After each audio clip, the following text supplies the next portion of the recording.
Drink it in, drink it in, drink it in, man. It is picked off by the line. Darius Slay's got it. Coming back right side, 25. Picks up a block at the 30. Darius at the 40. Drink it in, drink it in. Drink it in, drink it in, drink it in, man. Rolls to the right. Stafford throws deep. Got a man out there. End zone. Caught. Touchdown, Detroit Lions. Marvin Jones.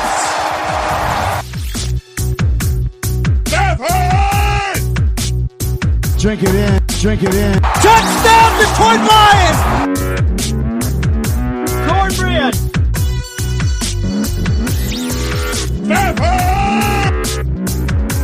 Drink it in, drink it in, drink it in, man. Detroit Koolaid, what is going on, everybody? We are back. It is me, Okri, and the one and only, the star of the show, Grifka, is in the house. Grifka, what's going on, buddy? Hey, man, it's nice to have you back. It's just like shake and bake. Absolutely, no doubt about it, man. I was on planes, I was in meetings, we were able to do 2 solo shows, and I even got some juice over the weekend. Back Sunday, I woke up and I was kind of like, man, as Paul joked, I want to give a little podcast for the people. All the Detroit Koolaid listeners out there, so I got a chance to chop it up and get after you a little bit for your show and have some fun. So, man, we're back here together. This should be good, and lots of Lions stuff to talk about, man. We've got rookies and vets together. We've got we're going to talk some, will the Lions be on Hard Knocks? I mean, we're going to talk about would the NFL draft come to Detroit? We're going to talk depth charts, all types of good stuff. And we got some questions from the listeners. I mean, you ready to do this, Grifka? Yeah, man, let's do this.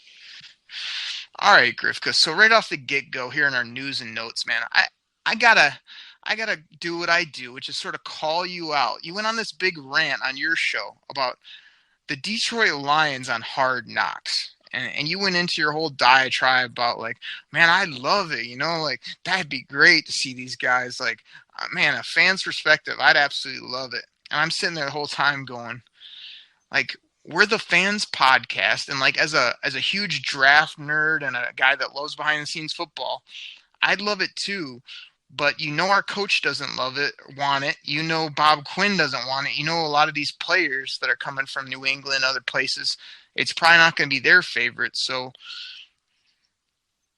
like, tell me a little bit more about. Yeah, you might want it, but do you really think it's the best thing for the football team? I mean, we're probably a couple days away from where the NFL will be deciding who gets this thing. And I know we're in the running. We're kind of like the dark horse, but I mean, the hammer could be dropped in a couple days that, hey, the Detroit Lions are going to be on Hard Knocks. Like, are you really going to love that? Or are you going to kind of be like, oh man, like we're trying to get our team together and get W's. And now we got HBO in here creating a circus for our team. Like talk to me a little bit more about that. No, I would actually really, really like it, simply because, like I stated in my podcast, it's like, yeah, everybody kind of joked about the Browns, and then the Browns got on there, and then all of a sudden, the Browns, started to get some pub. And it might be one of those things where it kind of leads to bigger things where there's like a groundswell, and the team realizes that, where they go out and make that splash move that we are always talking about. Are they going to go make a splash move? It's something like that to give the rest of the NFL a little more in-depth, behind the curtain look at the Detroit Lions, as opposed to being like the butt of the joke of people that live out west or like out east or down south. They're like, yeah, they do have some talent on this team. And yeah, there is a little bit more behind, to these guys than, what the news clip that we see, on ESPN or NFL Network really quick, for just a quick clip. Yeah, I would really like it. Okay, well, you said all that on your other show, but I'm telling you, like, we know that would be a nightmare for Matt Pat. We know that, like, this team, everyone. So I put it out on Twitter, Grifka. Would you like us on Hard Knocks or not? And 2 seconds went by, and people were chiming in. You guys are crazy. Why would you not want them on, And then there was another bunch of people that were like, yeah, no thanks. Like, we need to focus. We don't need the drama. So, like, the poll I put up, it was basically 50-50. But you're talking fandom again. Oh, it'd be fun to see the stories. Maybe we'd get some momentum. I'm talking football. Fans podcast, man. I'm a fan. There you go. Right. And I don't mind the perspective, but part of our show too is the other side of things, which is like people are saying, well, we never won anything anyway, so what would it matter if we went on Hard Knocks? Like, don't you feel like we're finally like getting some groundswell, turning that corner of we have a no-nonsense football team, a head coach that, yeah, he'll joke around with you in May, but come the season, he's all business. You think he wants to be doing interviews with HBO or having them over his shoulder when he's really trying to turn the corner with this football team, especially after going 6-10? Like, I don't mind yupping it up and saying, oh, the fans, it'd be fun. Maybe we'd see something cool. Or I've always wanted to see behind the scenes with the Lions. But I don't know this is the right time. And when I heard your take, I was just kind of like, this is Grifka again, like when he wanted Antonio Brown. Just like, he's a good player. He's a good receiver. Like, not taking anything else into consideration. Whereas, like, if all things were equal, sure, I would love to see behind the scenes with the Lions. But if it's going to impact our team and if it's going to be a negative or a net negative, where we're going to get more bad out of it than good, or it's going to distract or be a bad thing, yeah, I don't want it, Let somebody else do it. Let the Raiders or the Redskins do it, and we'll just try to win ball games. Like, you don't have any of that in you. You just want to watch the show every week.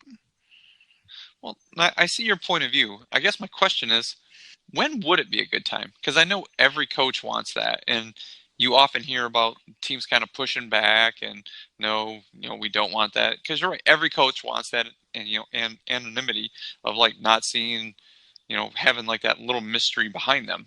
I mean, there's owners out there that don't mind at all being in front of the camera. I mean, obviously the Cowboys have been on Hard Knocks twice, so they really don't care. But I'm sure the coaches all want that. My question is, when would a good time be? I mean, if you're progressing, building, I mean, when? At what point is your record good enough to say, like, okay, we have our team together, we're good, we're competing. Okay, HBO, you can come in and you're not going to interrupt us, come training camp. When would that be? Yeah, I mean, I think it's a good question. Like, in Matt Pat's world, I don't think there's ever a good time. But, I mean, okay, he had a tough season last year, but he kind of is changing the culture. He learned from his mistakes. He's coming in year 2.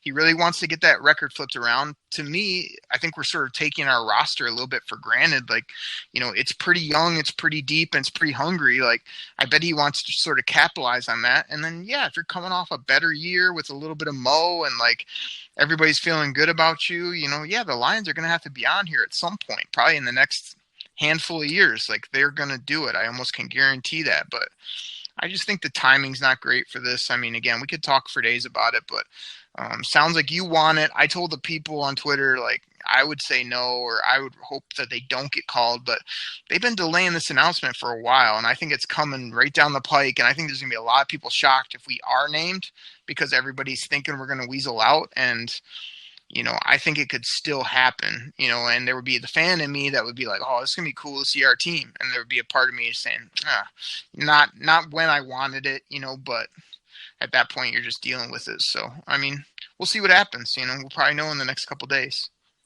Yeah. So let's keep this thing moving, Grifka. There's been a lot of, what's one of your words? Maybe scuttlebutt. Is that a word you would use? Yeah, every once in a while I use that word. Can you tell me what that means? Because I mean, I know the word, but I don't know anybody that uses it, or am I using it properly? The scuttlebutt is just kind of like idle chatter is what it is. Kind of like, people throwing out rumors and innuendos. That's just what it is. Yeah. It's not like big developing story. It's like it's you piecing a story together from what you heard from different people. Okay. So there's plenty of other words I could use, but I thought scuttlebutt was a good Grifka word. So there's been a lot of that about, would the NFL draft ever come to Detroit? I mean, you got a take on this, Grifka? I would love it if it came to Detroit, because I know me and you would be down there. No. Will it ever, though? That's a bell for you. You think I'm going to go be around a bunch of idiots at the draft when I can be in my war room with all my boards? There's no way I'd ever go. Okay. I would go down to the draft. Anyways, do I ever think it would come to Detroit? Maybe if they became, I don't know, I guess for lack of a term, a more popular team. I'm not quite for sure. I mean, Nashville got it because it's a great city. And was it Vegas is getting it here pretty soon, and they're giving it to Cleveland. Why? Because they're kind of like the hot team right now. I think it would if they became, I guess, a more popular team. But I'm thinking it'd probably have to be like 4 or 5 years down the road for that to happen. Yeah, man. So I'm almost rooting now for the draft to come to Detroit because that means you'd actually watch the draft. That'd be different from what you did this year, right? Well, I would go on the first night, still like the third day where it's 8 hours of watching, a bunch of talking heads. I mean, I don't have to be in Detroit for that. I mean, I guess I'd go sit at, like Hockey Town or something. Or So you mean you go to the first day, maybe stay for like the first 8 to 10 picks, the only guys on the draft board, and then you leave? Well, it depends on if the Lions are drafting in, the first 8 to 10 picks, or if they take a tight end. So where would the drop off be in the top 8 to 10, Grifka? Probably right before the Lions, and then there'd be no good players left. Is that right? Exactly, man. As long as like the best player on the board was like some tight end, it was just they could run those awesome double tight end sets. Are you talking about T.D. Hawkinson, who we might get into later? That's been tearing up camp so far. Yeah, we can cover up we can talk about the guys that are tearing up camp in a little bit. Okay. Because I got a name for you. Okay, well, on Friday's show, I got a name for you, and I'm just waiting for this one. So go. Oh man, I'm excited about that too. But okay, I mean, I don't think it'd be a great event for the city. I mean, it feels like we try to get everything for the city. How many times have you heard for the city, part of Detroit? Like, I think the draft is good for some places, some locations.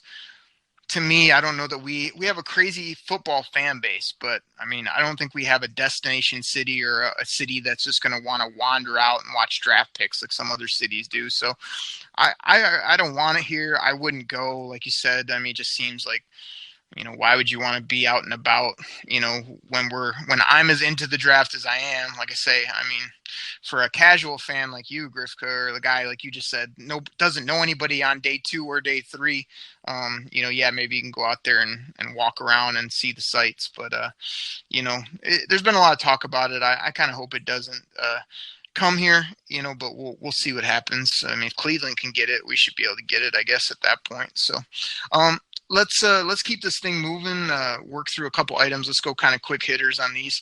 So our boy Frank Ribble, I mean, he was talking all types of noise about Donald Parham being the third tight end for the Lions. He's going to catch 2 to 4 touchdowns. A guy got cut. We brought in 2 kind of no-name, low-level receivers, one being a rugby player. Any thoughts?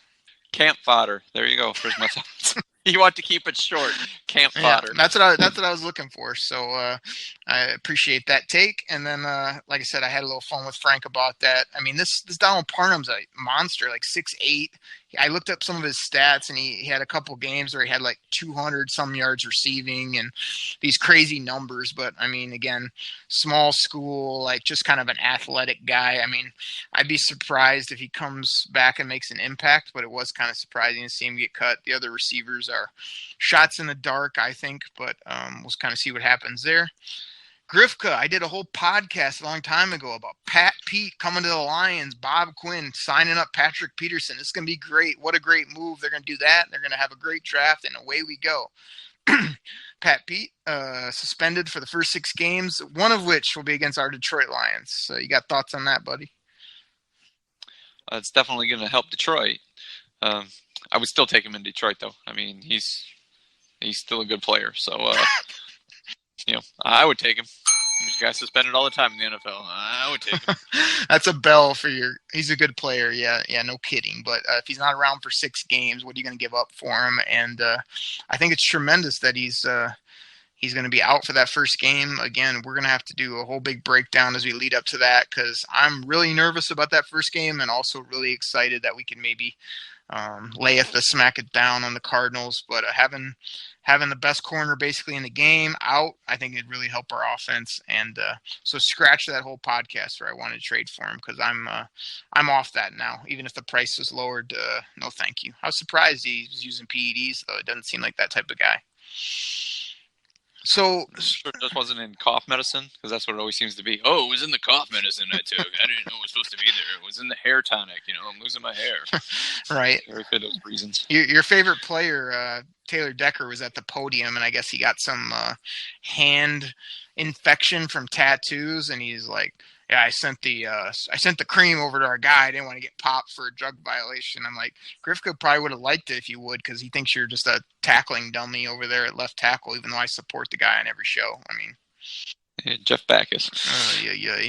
All right. Well, hey, Grifka, this next item, how about we do this after the break? We'll take a quick break with our sponsors, and then I want to bring something up. It's probably something you didn't see, but I thought it was really interesting. So how about we take a quick pause and we'll do that? Yeah, okay. All right, everybody, take a quick pause for our sponsor. We'll be right back. All right, everybody, we're back here on the Detroit Koolaid Cast. Please, again, hit us up on Twitter. We're Detroit_Koolaid, and you can also get at Grifka, which is at Grifka DKC. We love kind of chatting it up with the fans and kind of continuing to reach out to people, things like that. So we got a couple items here after the break. We want to talk some depth chart. We're going to talk a little bit more about these rookies and vets. But Grifka, I fell down the YouTube wormhole, which is where like you go on YouTube to find one thing, and then like an hour and a half later, you're watching random videos that pop up on your feed.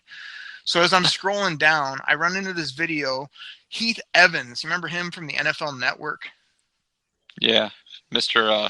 Yeah, I remember him. Yeah, I got booted for some things we shall not speak of here on this podcast. But he sat down with this group, and it was so interesting. They started asking him about the Patriot way and the Patriots, and he went into this big thing about how, like, you know, Belichick just gets after Tom Brady, and Brady yells back at Belichick, and all the other players fall in line because of this, and kind of had all these different takes on like why the Patriots work and why Bill Belichick is as good as he is. You know, he says he can just in a short amount of time can understand not only what people do well, but how to reach them, all this type of stuff.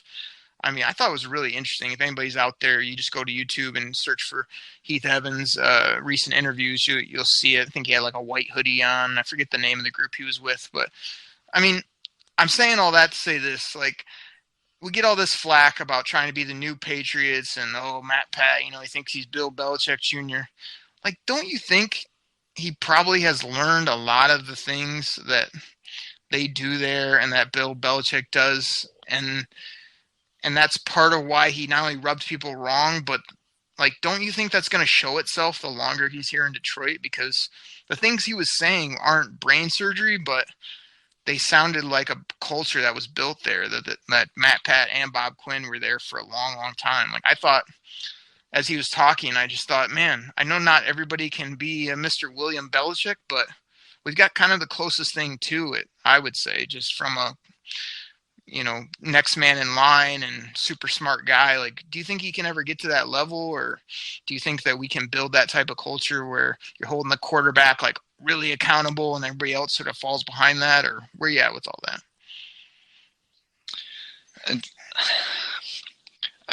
I think Bill Belichick is very smart. I mean, I think he's a hell of a coach. I mean, but they win a lot because they got Tom Brady. And I know, like, the one year Tom Brady got hurt, Matt Castle, led them to 11 wins, and even though they didn't make the playoffs due to the oddity of it all. But still, I don't think the Patriots team itself is like a, plug and play quarterback and you're still going to dominate. Do I think Patricia can be a good coach? Yeah. And yeah, I think the same thing happened with McDaniels when he was out in Denver, Mangini when he was in with the Jets. They took like that Bill Belichick approach to it, and they just didn't have the talent on those teams that Bill Belichick has. And, and I don't think those guys are as good a coach. So I think it's one of those things where, yeah, eventually, and but Stafford has to produce for the team to fall in line behind it. I mean, Tom Brady's produced, so the team realizes it's just like, hey, he's good. Yeah, he's won Super Bowls. So yeah, I think Matt Stafford has to produce. Other than obviously everybody knows the Pad Stafford's names, where he just shows up, when the game's out of hand, and he just throws up all these mad numbers.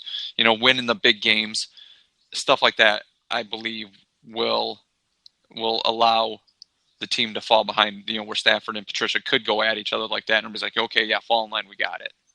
Yeah. Well, okay. I mean, you said something. I think I'll have to send you the link. You should watch this thing because,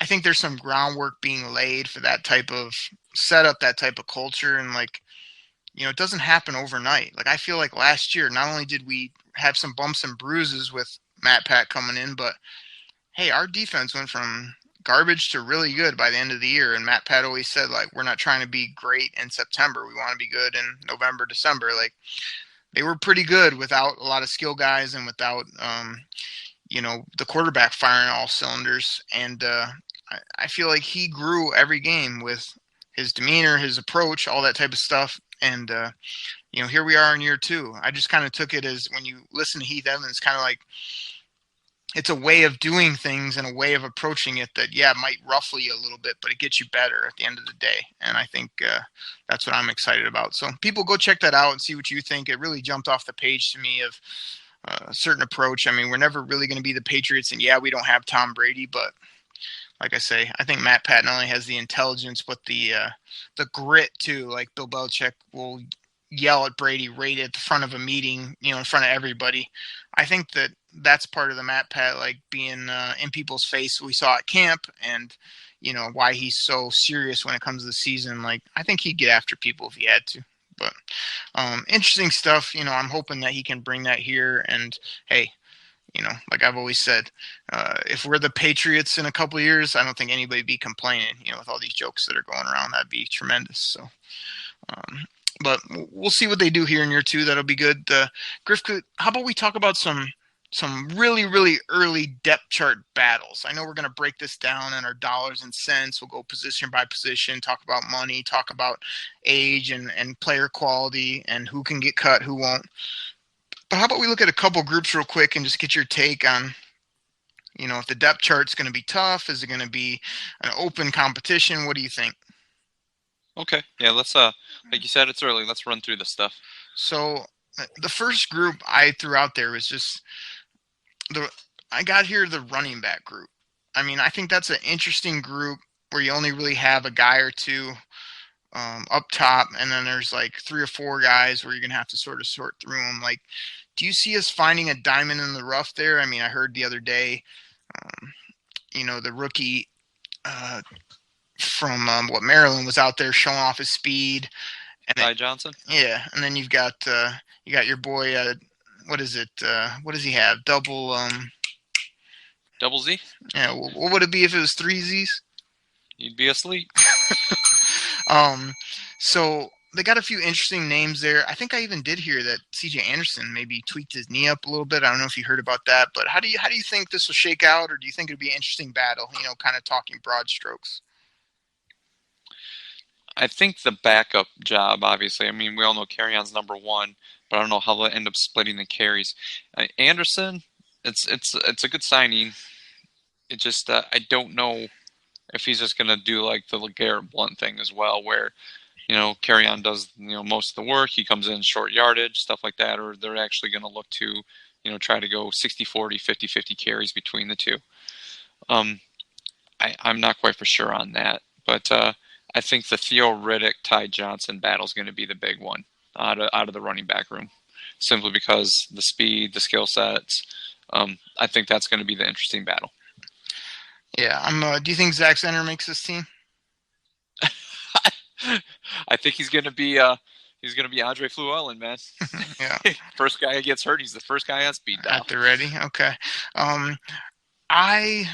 I've been banging on Theo Riddick for a while, but I saw him, in some videos and in some pictures, and I thought, I'd love to see a resurgence from this guy. I'd love to see him back to that really electric, that he was a couple of years ago, along with how they used to use him, where he was just unguardable out of the backfield. But I'm just curious if he can get back to that, or like you said, will he get pushed out due to a younger, faster athlete, but I think Theo's got a role. He's just been really lackluster, in my opinion, the last year and a half or so. All right, Grifka, right guard. This is the one everybody's looking at. They've already reshuffled the line a little bit just in these early camps. Like, any thoughts on how this might shake out, or you got any names you want to throw at the people of names to watch for that right guard or even the left guard spot, how that's going to shape out?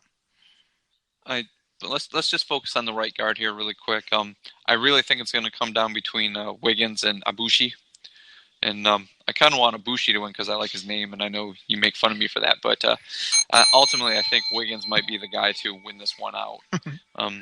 But I think that'll be the battle. I know we had talked about, was it Bo Benschweiler from Wisconsin? But he may be a project a year or two down the road, guy before he wins that spot. But I believe it's going to be Wiggins and Ibushi. I believe I'm going to lean towards Wiggins right now without seeing any practice or games right now. All right. Here's my problem with you on that. That's a classic Grifka take where you just take the really simple answer, the basic of the basic. Like, did you watch Kenny Wiggins last year, Grifka, when he was in? Yeah, he's not that great. Exactly. So why you're penciling him in just because he's the consensus guy or the easy guy to fit in? I mean, I'm much more for the aggressive approach, which we've already seen. Like, how about Frank moving into center, kicking Glasgow over there on the right side, and then seeing if, again, I would love to. I know Crosby's our swing tackle, but I think he's got a better upside and a better push and a better potential to go in there than Kenny Wiggins or Ibushi. To me, is fine as a backup. He's a lifelong backup. Like, put him there. But what if they reshuffle the deck chairs and move some people around, and then not only is everybody cross-trained, but we get Frank where he probably really needs to be, and then we've already seen that Glasgow is fine at guard. He's pretty good over there. Would you say Joe Dahl's out the door then? Just out of curiosity. I don't know. I'm basically done with Joe Dahl. I mean, he came from a pass-happy offense. He's been here 3+ years now. Like, what has he ever done other than randomly play like fullback and come in for a few snaps when somebody's hurt? Like, I remember he was getting all that pub that first training camp. Oh, Joe Dahl, good job. Joe Dahl was in that like Chris Spielman's gimmick, and he hasn't done anything. He hasn't pushed for a starting job. He's usually not even dressed or whatever. So I don't know. I'm basically done with that guy. Okay. All right. I definitely want to hit on this position, Griff guy. I know you'll have a long, great take on this. I know that this is something you're very passionate about. How are these tight ends going to break out, Grifka? I mean, we've got your favorite player, T.D. Hawkinson. We've got your other great late draft pick. I mean, I know you were there sitting there on late day 3 just hoping they would take this guy, Nada out of Georgia. You've got my man, Big Mike, who you act like you like, but I brought his name up to you a year and a half ago or whatever it was, and you flashed onto him. Like, who's going to play tight end? How's that going to shake out? Because we got those 3, and then we've also got the Logan Thomas project. We've got a couple other people in the mix. Like, how's that going to go?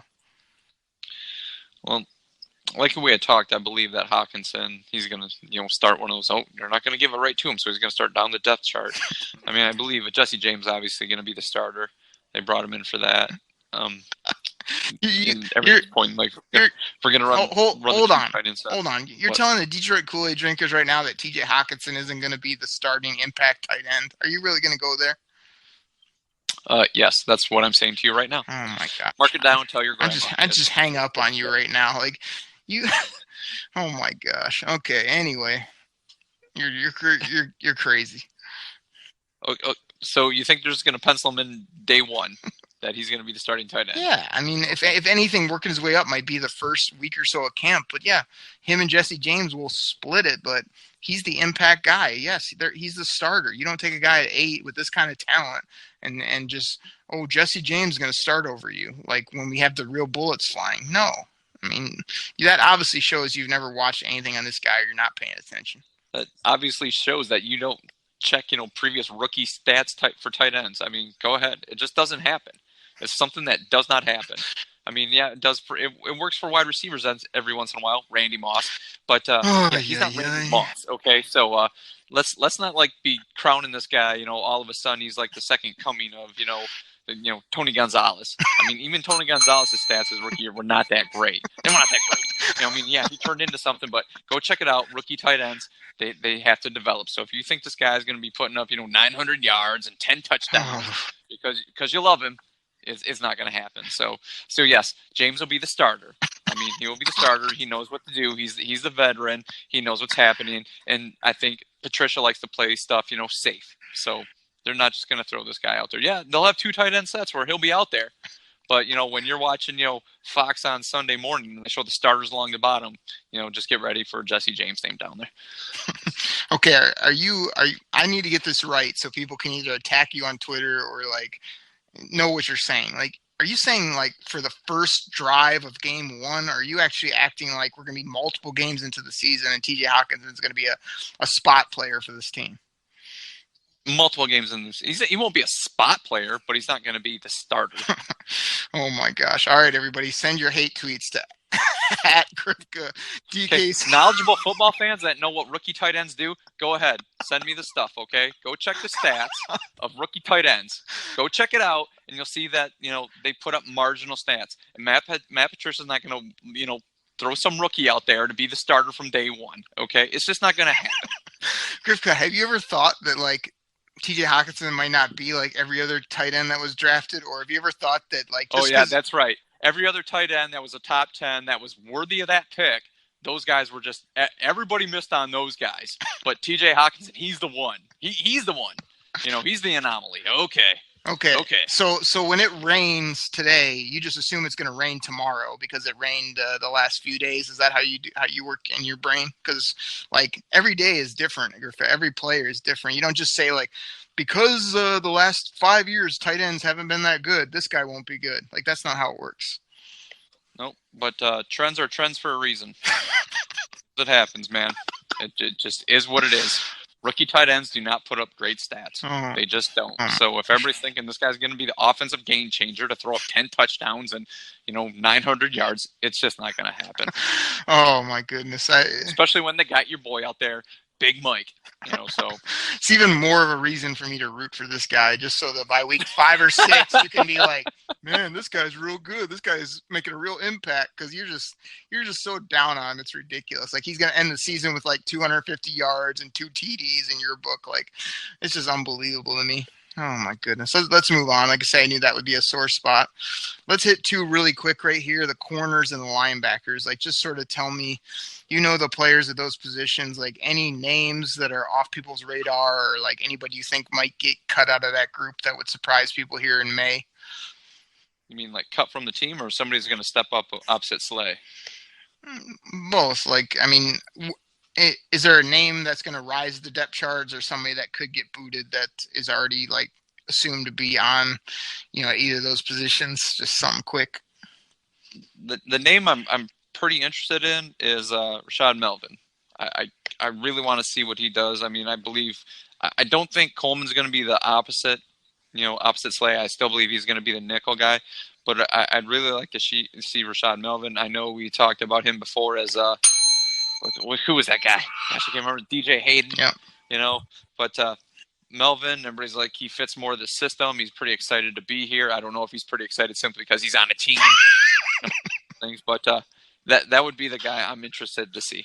Yeah, I think that's a good name. I got to do this for Paul Jackson and some of the other people. One of the names I'm really interested in Grifka is this man. You know who he might be. He'd be that man.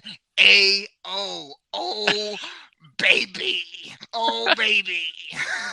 I pulled up like 3 new tapes on YouTube with the old school and one mixtape. We got to pull some audio drops because I was laughing for days just watching AO highlights and just hearing this guy go crazy. But Paul, that was for you, man. But I'm real interested to see where he's going to fall. He's still really under the radar. I mean, we talked about numbers. They gave him number 46, and I haven't heard much talked about or heard much about him yet. But I mean, this guy's got talent. He's got length. He's got ability. So I'd put him where is he going to fall in the corner ranks? Is he going to rise up, or is he going to be middle depth, for this type of team? I think that'll be interesting. And then the linebackers, if I had to throw one name out in regards to depth charts, like I'm totally confused on, does Jalen Reeves-Maben have any role on this football team? I feel like they brought him in here. He's had injuries. He's continued to have injuries. When he is out there, I can't say he's made many splash plays. So I just wonder if he's completely off the team because they're going to this big linebacker, or if they can still find a role for him. Yeah, I think I don't think he's going to be around here. I mean, from everything that seems to be said, we drafted him for another coach. That just doesn't make any sense to me. I'm kind of sad to see him go because I thought he could be that sideline to sideline guy to make some plays, but I think he's going to be cut. I mean, unless they can trade him for a late round pick. Yeah, we'll see. I mean, he's really off the radar, but I mean, if he could find even a niche role and make some impact plays with his speed and running and hitting ability, I think that would be nice. Otherwise, that's definitely kind of a wasted draft pick. So we just want to give the Kool-Aid drinkers little teasers there. There will be some great camp battles as we get deeper into the summer and into training camp, but those were some of the positions that jumped off the plate to me. Grifka, let's hit one other quick item here. Do you think the Lions will add a big ticket guy before training camp? I mean, there's going to be some guys cut. There's going to be some wheeling and dealing. We still got 20, 30 million bucks just sitting around for a rainy day. I mean, I've asked you this before. Do you think it's going to happen at some point, or just going to kind of keep it in the piggy bank? I think this is going to be a piggy bank thing. I mean, I can't see any more big splashes coming out, before training camp. You don't get to do a whole lot at the little OTAs right here. If anything happens, it might be the first week or two of training camp where they see real holes, but I can't see anything going into training camp. Yeah, well, that's the easy answer. Again, I think I'm going to differ with you. I think there's going to be one of two things going to happen. Like, we're going to sign a name that's on nobody's radar, that's going to really be at an impact position, either on offense or defense with that money. That's just going to be like, wow, this guy puts us over the top. And like I said, it's not going to be expected at all. It's just going to kind of come out of nowhere, either trade or, like I say, somebody gets cut and like, the Lions will never go after that guy, and bam, they swoop in and get him. I think that's going to happen. Or I think that, Bob Quinn's smart enough with his money and his planning that I think that money could go towards kind of extending some of these guys we're hearing about, either Slay or Snacks, or even getting, other areas taken care of where he's able to sort of extend guys out and do well. But I hate to use it twice in a row, but I might as well. I think before we get to training camp, Grifka, there will be a day in this offseason where we are all saying, "Oh, baby!" I can't believe he did that. So everybody, I'm putting it on record now. Be on the watch out for that, because Bob Quinn's going to do something, I'm telling you. So, Grifka, we have a guy out there he's been tweeting about our podcast. He's been pumping us up. He's been getting us new listeners. There's been lots of people, but one name sticks out. Do you know the name I might be referencing? Would that be Frank? That's a double bell for you, Grifka. That's Frank Ribble. Now, the plan was he sent us a bunch of questions. We're going to get into it, but I think we went a little bit long on this show, and I think I want to tease it out. So I know Frank's probably out there listening along with all the other Kool-Aid drinkers. How about either on our Friday show, or maybe we'll even tease it into next week, that we're going to really tackle not only Frank's questions, but we want to encourage the Kool-Aid drinkers, the people, to hit us up on Twitter, send in those questions. We'd love to do a couple mailbag shows here in the summer where we just question after question after question. We just answer whatever the people want to know. So how about we tease that out, Grifka? We go ahead and get out of here, and then we'll get Frank in here either later this week or next week.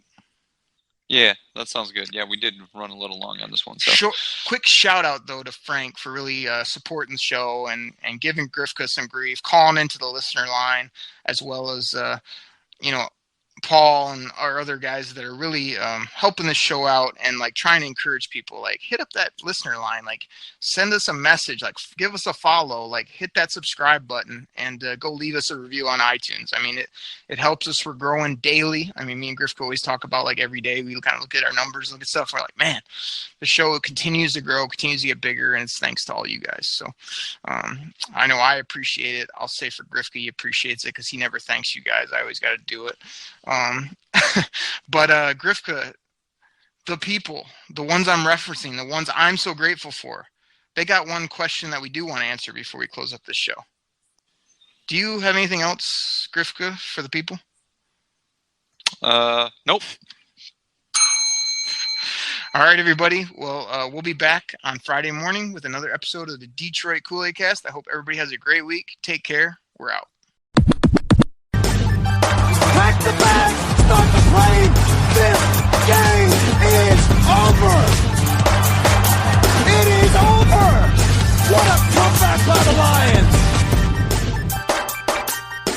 Drink it in, man.